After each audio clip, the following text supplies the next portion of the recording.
welcome to the third part of our special ReNew podcast series. With me today, I have John Tenpenny, editor of ReNew Canada. And we're going to look together, but mostly John, because he's the expert here, at the Eastern projects in the top 100, some of the highlights of that. So, John, if you could start, what are some of the bigger projects you've seen on your list for the East, Ontario, and otherwise? Sure. Obviously, Ontario and Quebec, in addition to the Atlantic provinces, make up a huge chunk of our top 100. In fact, Ontario and Quebec alone have 61 of the top 100 projects on our list and account for just over 200 billion of our total in terms of value. I think in Ontario specifically, transit is a huge area of projects. Of course, everyone knows GTA is on a bit of a spending spree over the last number of years. The top three projects include the GO expansion, its largest on-corridor project, which has been on the list for a number of years. And rounding up the top three in Ontario are nuclear power refurbishments, both Bruce and Darlington, which have been on the list for a few years, continue. They're very long-term projects. And sort of on the energy bent, hydroelectric is also a big runner in Quebec.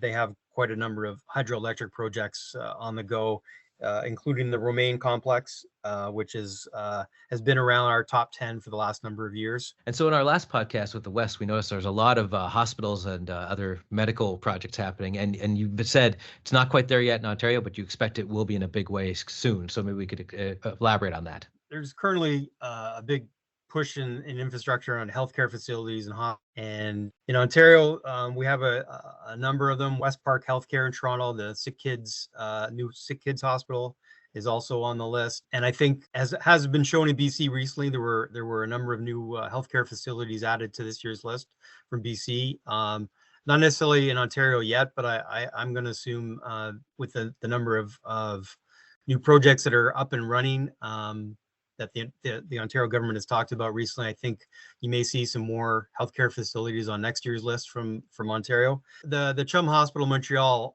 was completed in the last year, so that fell off our list. That was a top 15, 20 project over the last number of years from Quebec, but that one has been completed substantially, so it's no longer on the list. And transit seems to be quite a big deal, not just in Toronto, but sort of across Ontario. They want to make more of I know Waterloo is sort of the Silicon Valley of Canada, and so they're trying to establish more of that. Did that come into play as well? Yeah, there are a few projects outside Toronto. Probably the biggest is the Ottawa LRT Stage 2 project. That's in our top 25 on the projects list this year. That one's still ongoing, adding to their already quite extensive LRT in Ottawa. Waterloo, I believe, just a couple of years ago was on the list for them. They had a transit project, but I think it was completed either last year or the year before.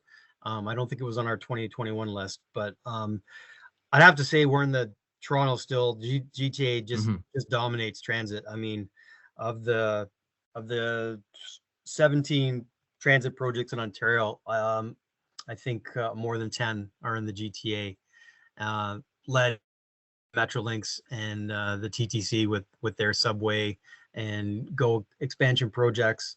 The Hamilton LRT was brought back to life this year, right? It fell off the list last year because it was canceled, but then the Ontario and federal governments reached an agreement to fund it to the tune of $3.4 billion. So that's back on our list.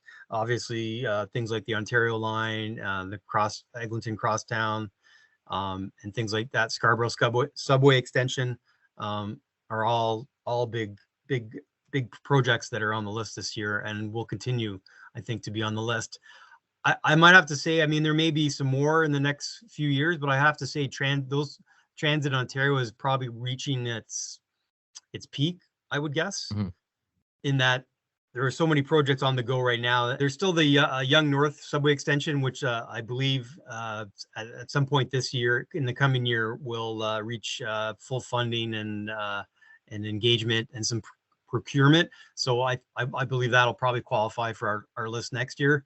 But as I said, I think transit, especially in the GTA, is probably reaching a bit of a saturation point in that there's not too much left to do. And then these projects total, billions of dollars in 10, 15 years of work, correct? So I think you might see not a loss in the number of projects, but probably a slowdown in the number of new transit projects, especially in the GTA, whether other places in Ontario, like you mentioned, Waterloo, Ottawa still doing their LRT, but I'm not sure how many large transit projects are left to do in Ontario right now. And so what on a national or like sort of a bird's eye level, what do you think are the key takeaways of all this after we've done 3 of these podcasts? Warren, I gotta have to say that, transit continues to dominate the list, and in particular the dollar value, because they're very large projects, and I don't see that going anywhere. Energy specifically, because they're such long-term and large dollar projects, will continue to be on the list.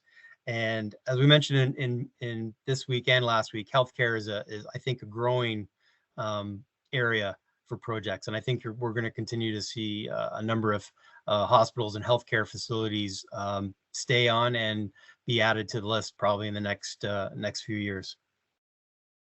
Okay, great. Thank you, everyone, for joining us for this special 3-part series. You can listen to us on Amazon Music, Apple Music, and Spotify, and on the Daily Commercial News and Journal of Commerce websites. Thanks again for joining us.